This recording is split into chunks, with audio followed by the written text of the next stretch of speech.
بسم الله الرحمن الرحيم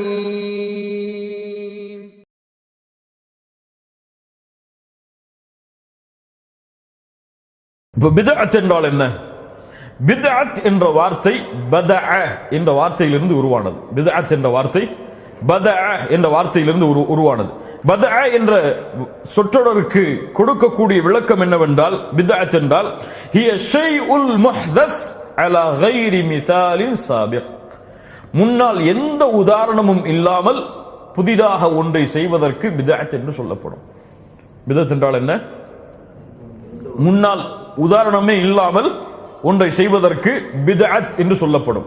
அல்லாஹ் இந்த வார்த்தையை குர்ஆனிலே பயன்படுத்துகிறான். எங்கே பயன்படுத்துகிறான்?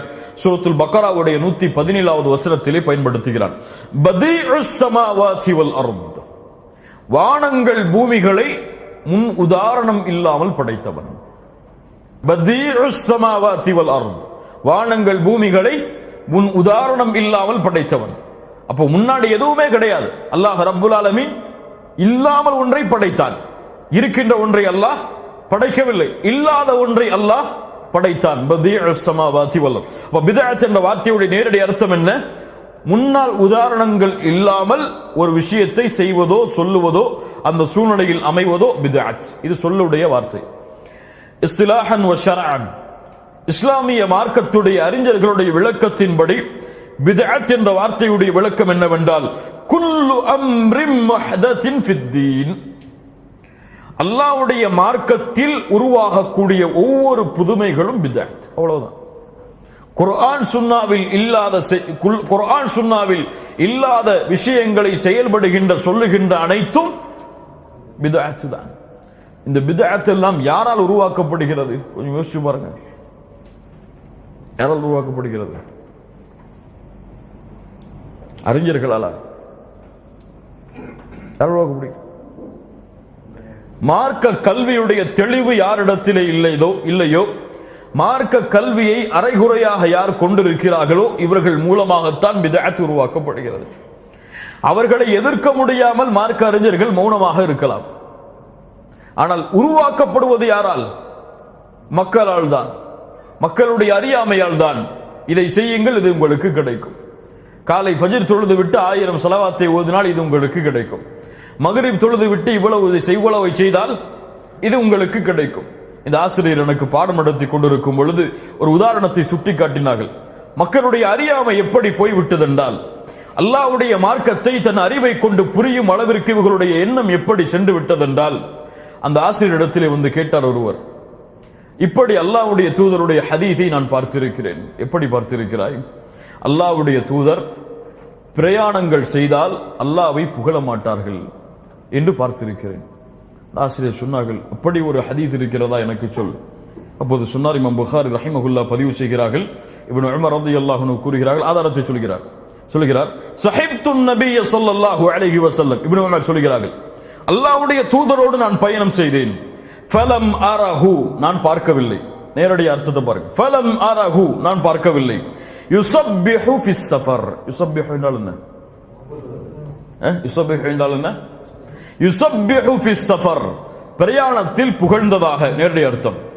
ஏன்? வகால அல்லாஹு அஸ்ஸ வஜல் லக்கத் கான லக்கும் ஃபீ ரசூலில்லாஹி உஸ்வத்துன் ஹஸன். இந்த ஹதீஸ் சொல்ற அந்த ஆசிரியர் இடத்துல சொன்னாங்க, சரிதான், ஆதாரம் சரிதான். ஆனால் ஆதாரம் சரி, நீ புரிந்து கொண்டது தவறு. என்ன புரிந்தாய்? யுஸப்பிஹு ஸஃபர் என்றால் என்ன அர்த்தம் வைத்தாய்? என்ன அர்த்தம் வைத்தாய்? அல்லாஹ்வுடைய தூதர் பிரயாணத்தில் அல்லாஹ்வை புகழ்ந்ததில்லை என்று. யா அஹி, இல்மை கற்றுக்கொள். யுஸப்பிஹு ஸஃபர் என்றால் அல்லாஹ்வுடைய தூதர் சஃபருடைய நேரத்தில் நஃபிலான தொழுகைகளை தொழுதவில்லை என்று அர்த்தம். இப்ப இந்த அர்த்தத்தை எப்படி நீ புரிய முடியும்? எப்படி புரிய முடியும்? அரபியை படிச்சா புரிஞ்சிடலாமா? எனக்கு அரபி மொழி தெரியும், புகாரியை படிச்சு நான் ஷரஹ் வச்சிருவேன்னா புரிஞ்சிடலாமா? தஃப்சீரை படிச்சிருவேன் நான் சொன்னா புரிய முடியுமா? இல்மை முறையாக கற்கவில்லை என்றால் இது போன்ற குழப்பங்கள் எல்லாம் 1000 லட்சம் ஏற்படும். அப்போ புரியுது நமக்கு. இந்த ஒரு ஹதீஸ் நமக்கு தெளிவாக எடுத்து சொல்லும். இல்ம் என்பது நேரடியாக பார்ப்பதல்ல, ஆதாரங்களை தேடுவதல்ல, ஆதாரங்களை புரிவது. இல்முடைய எல்லை எது? கல்வியுடைய எல்லை எது? ஒரு கேள்வி கேட்கப்படுகிறது, இதோ ஆதாரம் என்று சொல்வதல்ல. அந்த ஆதாரத்தை அல்லாஹ்வுடைய தூதர் எப்படி புரிந்தார்கள், அல்லாஹ்வுடைய தூதருடைய சஹாபாக்கள் எப்படி புரிந்தார்கள், அவர்களை பின்பற்றி வந்தவர்கள் எப்படி புரிந்தார்கள் என்று புரிவதுதான் இல்ம். இன்னைக்கு நான் புகாரில பார்த்துட்டா இந்த ஆதாரம் இருக்கு, முஸ்லீம்ல பார்த்துட்டா இந்த ஆதாரம் இருக்கு, அந்த தமிழாக்கத்தை படிச்சுட்டா இந்த ஆதாரம் இருக்கு, நீங்க என்ன இப்படி மாத்தமா சொல்றீங்கன்னு சொல்லி அல்லாஹு அக்பர். அல்லாஹ் ரப்புல் ஆலமீன் இந்த அறியாமையின் சமூகத்தை விட்டு எம்மை பாதுகாப்பாளாக. கல்வி இல்லாதவர்கள் மௌனமாகிவிட்டால் கருத்து வேறுபாடுகள் மௌனமாகிவிடும். அடிக்கடி சொல்லுவோம் இந்த வார்த்தை, கல்வி இல்லாதவர்கள் மௌனமாகிவிட்டால் கருத்து வேறுபாடுகள் அல்லாஹ்வுடைய மார்க்கத்தில் மௌனமாகிவிடும். பித்அத் என்றால் என்ன? இப்ப மார்க்கத்தில் புதுமைகளை, மார்க்கத்தில் இல்லாத ஒன்றை செய்வது பித்அத். அப்ப கார் பித்அத்தா? அப்ப மைக் பித்அத்தா? இப்ப இன்னைக்கு யூஸ் பண்ணக்கூடிய ஃபேஸ்புக், யூடியூப் எல்லாம் பித்அத்தா? அல்லாஹ்வுடைய தூதர் அதுல பிரசங்கம் செய்யலையே, அல்லாஹ்வுடைய தூதர் மைக்கை வச்சு பிரசங்கம் செய்யலையே, பித்அத்தா? அல்லாஹ்வுடைய தூதர் இப்படியெல்லாம் ஆடை அணிந்து அலங்கரித்து மார்க்க பணி செய்யலையே, இது பித்அத்தா? இப்ப பித்அத் என்றால் என்ன என்பதை புரிந்து கொள்ள வேண்டும். எப்படி புரிகிறது? உமர் இப்னுல் கத்தாப் ரலியல்லாஹு அன்ஹு அல்லாஹ்வுடைய தூதருடைய காலத்திற்கு பிறகு கலீஃபாவாக மாறுகிறார்கள். அபூபக்கர் சித்திக் அவர்களுடைய மரணத்திற்கு பிறகு ரமதானுடைய மாதத்திற்கு பள்ளிக்கு வருகை தருகிறார்கள். வந்து பார்த்தால் மக்கள் எல்லோரும் அவரவர்களாக தனித்தனியாக நின்று தொழுது கொண்டிருக்கிறார்கள்.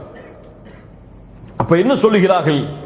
உபை இப்னு கஅபையும் இன்னொரு தோழரையும் அழைத்து, நீங்கள் இருவரும் ஜமாஅத்தோடு இந்த தராவீஹுடைய தொழுகை, கியாமுல் லைலுடைய தொழுகை நடத்துங்கள்.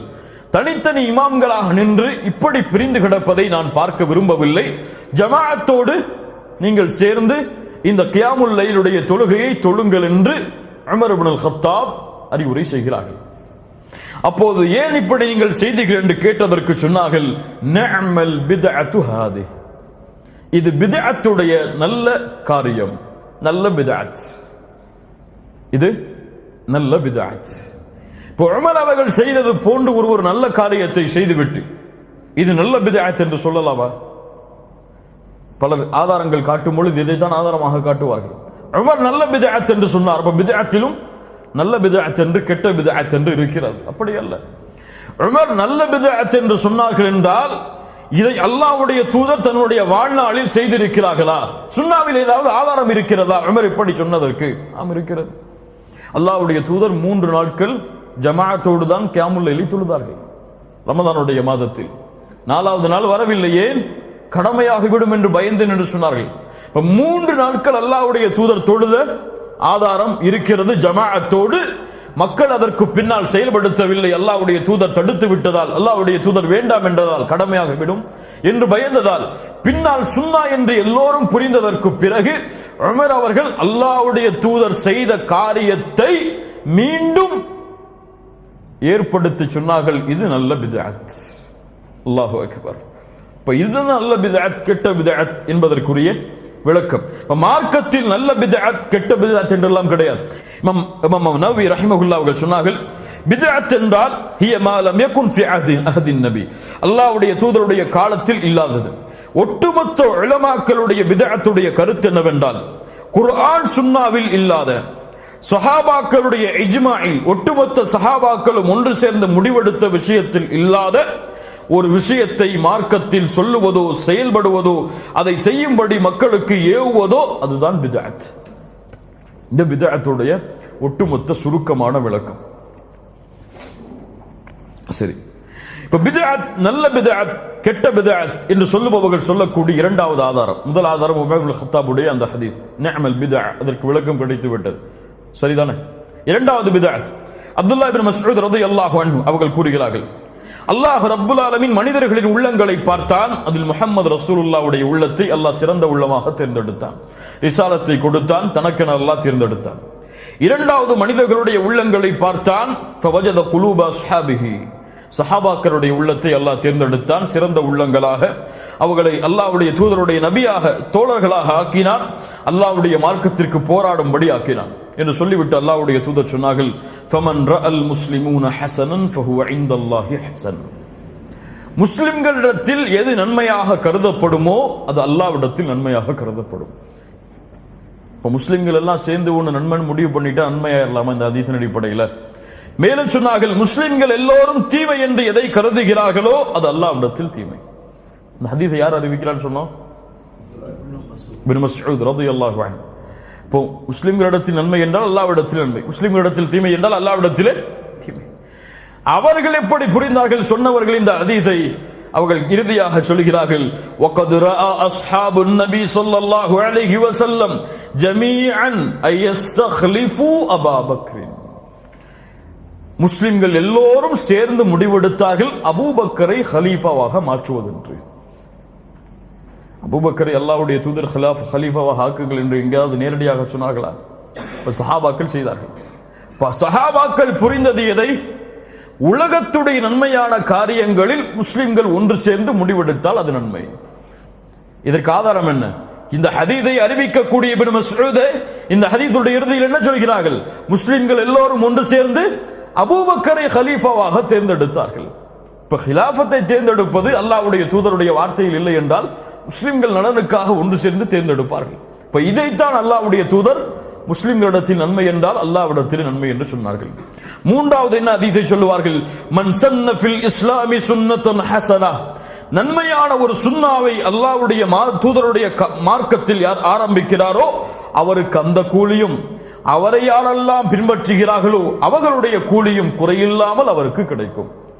இப்ப இந்த ஹதீஸையும் வைத்துக் கொண்டு நன்மையான காரியங்களை செய்வது தவறு கிடையாது, மார்க்கத்தில் அல்லாஹ்வுடைய தூதர் செய்யவில்லை என்றாலும். இப்ப இந்த ஹதீஸுடைய விளக்கம் என்ன? ஒரு ஹதீஸ் சொல்லப்படுகிறது என்றால் அந்த ஹதீஸ் எப்போது சொல்லப்பட்டது என்ற கல்வியுடைய ஞானம் இருக்க வேண்டும். இப்போதான் சொல்லணும் மக்கள்கிட்ட. அந்த ஹதீஸ் எப்போது இறக்கப்பட்டது என்று தெரியாமல் சட்டம் சொல்லக்கூடாது. இந்த ஹதீஸ் எப்போது கொடுக்கப்பட்டது?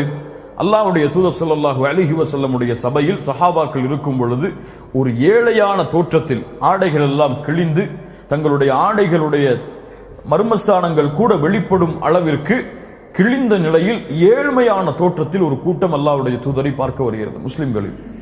அல்லாஹ்வுடைய தூதர் ஸல்லல்லாஹு அலைஹி வஸல்லம் அந்த ஏழ்மையான சஹாபாக்களை பார்த்தவுடன் அல்லாஹ்வுடைய தூதருடைய முகம் சிவந்து விடுகிறது. அல்லாஹு அக்பர். தன் சமூகத்துடைய நிலைமையை பார்த்தவுடன் முகம் சிவந்து விடுகிறது. மிம்பரின் மீது ஏறுகிறார்கள். இப்படிப்பட்ட நிலைமையில் முஸ்லிம் சமூகம் இருக்கிறது. யார் அல்லாஹ்வுடைய பாதையில் இவ்வளவை கொடுக்கிறார்களோ அவர்களுக்கு இந்த கூலி என்று கூறிவிட்டு இறுதியாக சொன்னார்கள், ஒரு பேரித்தம்பழத்தின் துண்டை அல்லாஹ்வுடைய பாதையில் சதக்கா செய்தேனும் நரகத்திலிருந்து உங்களை பாதுகாத்துக் கொள்ளுங்கள். ஒரு சஹாபி எழுந்தார்கள், மிகப்பெரிய தொகையை கொடுத்தார்கள். இன்னொரு சஹாபி எழுந்தார், மிகப்பெரிய தொகையை கொடுத்தார்கள். அப்போது சொன்னார்கள், அல்லாஹ்வுடைய தூதருடைய மார்க்கத்தில் நன்மையான காரியத்தை யார் தொடங்குகிறாரோ அவரை பின்பற்றக்கூடியவர்களுக்கும் அந்த கூலி கிடைக்கும், அவரை பின்பற்றக்கூடியவர்களுடைய கூலியும் அவருக்கு கிடைக்கும், எந்த குறைவில்லாமல். இந்த ஹதீஸ் எப்போது சொல்லப்பட்டது? சதக்காவுடைய விஷயத்தில் ஒருவர் முன்னால் சென்ற பொழுது அவரை பின்தொடர்ந்து மற்ற சஹாபாக்களும் சதக்காவை ஆரம்பம் செய்யும் பொழுது அல்லாஹ்வுடைய தூதர் சொன்ன ஹதீஸ் இது. அதனால் நல்ல பிதஅத் கெட்ட பிதஅத் என்றெல்லாம் கிடையாது. பிதஅத் ஒன்றுதான், கெட்டது தீயது அவ்வளவுதான். இப்ப பிதஅத் இறுதியாக இரண்டு வகைப்படும். பிதஅத் நௌஆன், பிதஅத் உண்மையாகவே இரண்டு வகைப்படும். பிதஅத்துல் ஹகீகிய்யா வ பிதஅத்துல் இபாஃபிய்யா. பிதஅத்துல் ஹகீகிய்யா என்றால் குர்ஆன் சுன்னா இஜ்மா எதிலும் ஆதாரம் இருக்காது, எதிலும் ஆதாரம் இருக்காது. இது பிதஅத்துல் ஹகீகிய்யா, ஹகீகத்தான பிதஅத். இதை செய்வதே கூடாது, செய்தால் வழிகேடு, அந்த வழிகேடு எம்மை நரகமுறை இழுத்துச் செல்லும். பிதஅத்துல் இதாஃபியா என்றால் என்ன? இந்த பிதஅத் ரெண்டுமே சபிக்கப்பட்டதுதான், ரெண்டுமே அனுமதிக்கப்பட்டது கிடையாது. இதாஃபியா என்றால் என்ன? குர்ஆன் சுன்னாவில் ஆதாரம் இருக்கும், அந்த ஆதாரத்தை எடுத்துக்கொண்டு காலத்தை மாற்றி, இடத்தை மாற்றி, முறையை மாற்றி, வடிவத்தை மாற்றி செய்வது. ஆதாரம் இருக்கும் ஆனால் வடிவம் மாறும். ஆதாரம் இருக்கும், அந்த முறையில் இருக்காது. உதாரணம் என்ன? காலத்திற்கு உதாரணத்தை பார்ப்போம். காலத்திற்கு ஒரு காலத்தை மாற்றுகிறார், ஒரு நிலைமையை அப்படியே மாற்றுகிறார். ஆனால் சுன்னாவில் ஆதாரம் இருக்கிறது. இதை எப்படி பார்ப்பது? இமாம் முஸ்லிம் ரஹிமஹுல்லாஹ் அஹ்மது போன்ற கிரந்தங்களில் எல்லாம் பதிவு செய்யப்படுகிறது. மர்வான் என்ற ஆட்சியாளருடைய காலத்தில் ஈதுடைய பெருநாள் தொழுகைக்காக மிம்பரில் மர்வான் அவர்கள் ஏறுகிறார்கள். மிம்பரில் ஏறுவதற்கு மிம்பரில் ஏறுகிறார் தொழுகையை நடத்துவதற்கு முன்னால். என்ன தொழுகை? ஈதுடைய தொழுகை நடத்துவதற்கு முன்னால் மிம்பரில் ஏறுகிறார். ஈதுடைய முறை என்ன? தொழுது விட்டு மிம்பரில் ஏறுவார். அப்போது இருந்த ஒரு மனிதர், அந்த சபையில் இருந்த ஒரு மனிதர் எழுந்து சொன்னார், ஏன் இப்படி செய்கிறாய் மர்வான்? இதை அல்லாஹ்வுடைய தூதர் செய்யவில்லையே, அல்லாஹ்வுடைய தூதர் இதை செய்யவில்லையே. அல்லாஹ்வுடைய தூதர் முதலில் தொழுதார்கள், அதற்கு பிறகு மிம்பரில் ஏறினார்கள். அப்போது அங்கே இருந்த அபு சயீத் அல் குத்ரி ரலியல்லாஹு அன்ஹு சஹாபி இருக்கிறார் இந்த சபையில். மன் ஹாதா, யார் இவர்? செய்பவர் அல்ல, சொன்னவர் யார்? மன் ஹாதா, அப்படி சொன்னவர் யார்? அப்போது சொன்னார்கள், ஃபகத் கபா மா அலை, அவருக்கு எது கடமையோ அதை நிறைவேற்றி விட்டார். என்ன ஆதாரம் சொன்னார்கள்? அதற்கு பிறகு சொன்னார்கள், அல்லாஹ்வுடைய தூதரிடமிருந்து நான் செவியேற்றிருக்கிறேன், யார் ஒரு தீமையை பார்க்கிறாரோ அவர் கரத்தால் தடுக்கட்டும், முடியவில்லை என்றால் நாவால் தடுக்கட்டும், முடியவில்லை என்றால் கல்பால் வெறுத்து ஒதுக்கட்டும், அதுதான் ஈமானுடைய கடைசி தரம். அவருக்கு கடமையானதை செய்து விட்டார், வாயால் அதை தடுத்து விட்டு. ஒரு சஹாபி அபு சயீத் அல் குத்ரி சொல்கிறார்கள், மர்வான் அவரை எச்சரித்தார் ஒருவர், இப்படி அல்லாஹ்வுடைய தூதர் செய்தார்கள் என்று. அபு சயீத் அல் குத்ரி என்ன சொன்னார்கள்? அவருக்கு கடமையானதை அவர் செய்து விட்டார், நாவால் அதை தடுத்து விட்டார் என்று கூறி இந்த ஹதீஸை சொன்னார்கள். ஒருவர் இது காலத்தில் மாற்றுவது, முறையை மாற்றுவது எப்படி? ஒருவர் சொல்கிறார், சுஜூதிற்கு முன்னால் ருக்குவுக்கு பிறகு சுஜூத். ஒருவர் ருக்குவுக்கு முன்னால் சுஜூதை செய்துவிட்டு ருக்கு செய்கிறார், ஏற்றுக்கொள்ளப்படுமா? முடியாது. பித்அத், மார்க்கத்தில் அது பித்அ, மார்க்கத்தில் அது புதுமையை அதிகப்படுத்துவது. ஒருவர் 2 ரக்காத் தொழுகை 3ஆக தொழுகிறார், முடியுமா? முடியாது. அப்ப எந்த நிலைமையில் அது இருக்கிறதோ, எந்த காலத்தில் அது இருக்கிறதோ, எந்த இடத்தில் அது இருக்கிறதோ, ஹஜ்ஜுக்கு என்று முறை இருக்கிறது. கஅபாவை 7 முறை தவாப் செய்ய வேண்டும். ஒருவர் நான் இப்படி சுற்ற மாட்டேன், இப்படித்தான் சுற்றுவது எனக்கு வசதி என்று சுத்த முடியுமா? மாற்றிச்சதால் அது பித்அத். அல்லாஹ்வுடைய தூதர் ஸல்லல்லாஹு அலைஹி வஸல்லம் ருக்குனுல் யமானியையும் ஹஜருல் அஸ்வதையும் தவிர தவாஃபுடைய நேரத்தில் கஅபாவில் எதையும் தொட்டதில்லை. அல்லாஹு அக்பர். கஅபாவை தொடுவது பாவமா? முஆவியா ரலியல்லாஹு அன்ஹு இப்படி கஅபாவை அப்படி உரசி வந்து கொண்டிருந்தார்கள். ஒரு சஹாபி பார்த்தார்கள், அந்த சஹாபியுடைய பேர் எனக்கு ஞாபகம் இல்லை, இப்னு மஸ்ஊத் இப்னு அப்பாஸ் இருவரில் ஒருவர். பார்த்து சொன்னார்கள், யா முஆவியா, என்ன செய்கிறாய்? நான் கஅபாவை சுற்றி வருகிறேன், கஅபாவை சுற்றுகிறேன், கஅபாவை தேய்க்கிறேன், அல்லாஹ்வுடைய இல்லம். நீ நம்ம ஆளுக்கு போய் வெட்டிட்டு இருப்பாங்க அந்த காபாவுடைய திரைச்சீலையை பார்த்துருக்கீங்களா? கத்திரிக்கோலை வச்சு அதை தேய்ச்சி அப்படி தங்களுடைய உடல்ல தேய்ச்சுப்பாங்க பரக்கத்துன்னு சொல்லி. யார் சொன்னது? யார் அனுமதித்தது? முஆவியா ரலியல்லாஹு அன்ஹு இந்த செயலை பார்த்து ஒரு சஹாபி கண்டித்தார்கள், யா முஆவியா, அல்லாஹ்வுடைய தூதர் ருக்குனுல் யமானியையும் ஹஜருல் அஸ்வதையும் தவிர வேறு எதையும் தவாஃபுடைய நேரத்தில் காபாவில் தொட்டதாக நான் பார்த்ததில்லை. அப்படியா அல்லாஹ்வுடைய தூதர் செய்ததாக பார்த்தீர்கள்? கேட்கிறேன், ஏற்றுக்கொள்கிறேன். அல்லாஹு அக்பர். சஹாபாக்களுடைய பண்பது. கண்ணியத்துக்குரியவர்களே, இந்த முறையில் பித்அத்தை புரிந்தால் பித்அத்தை எளிதாக நம்முடைய சமூகத்தில் இருந்து விளக்கலாம். இதை புரியாமல் எதுவும் செய்யலாம், எதையும் மார்க்கமாக கருதலாம், எதுவும் மார்க்கமாகும் என்று நாம் எண்ணிக்கொண்டிருந்தால் இதுவெல்லாம் எம்மை நரகத்திலே கொண்டு போய் சேர்க்கக்கூடிய காரியங்களாக அமையும்.